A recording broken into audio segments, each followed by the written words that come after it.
રાણાવાવની સરકારી વિજ્ઞાન કોલેજ ખાતે પોરબંદરના નશાબંધી વિભાગ દ્વારા કાર્યક્રમ યોજવામાં આવ્યો હતો, જેમાં વિવિધ રમતગમતની સ્પર્ધાઓ સાથે નશા મુક્તિનો સંદેશ અપાયો હતો। રાષ્ટ્રીય રમતગમત દિવસની ઉજવણી નિમિત્તે રાણાવાવની સરકારી વિજ્ઞાન કોલેજ અને એનએસએસ પ્રવૃત્તિ અંતર્ગત વિવિધ રમતગમતની સ્પર્ધાઓનું આયોજન થયું હતું। સાથે વ્યસન મુક્તિના સંદેશ અંતર્ગત નશાબંધી ઘનિષ્ઠ પ્રચાર પ્રસારનો જનજાગૃતિનો કાર્યક્રમનું પણ પોરબંદરના નશાબંધી ખાતા દ્વારા આયોજન થયું હતું। આ કાર્યક્રમમાં વિદ્યાર્થીઓએ વિવિધ રમતગમત સ્પર્ધા યોજવામાં આવી હતી।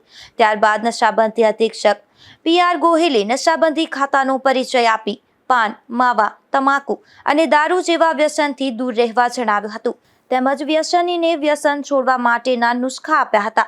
આ કાર્યક્રમમાં વિદ્યાર્થીઓ વ્યસન મુક્તિ અંગે પણ શપથ લીધા હતા। તો આ કાર્યક્રમમાં સ્પર્ધામાં ભાગ લેનાર તમામને નશાબંધી ખાતા તરફથી મહાનુભાવોના હસ્તે ઇનામ વિતરણ કરવામાં આવ્યું હતું। અશોક થાનકી, ગુજરાત ન્યૂઝ, પોરબંદર।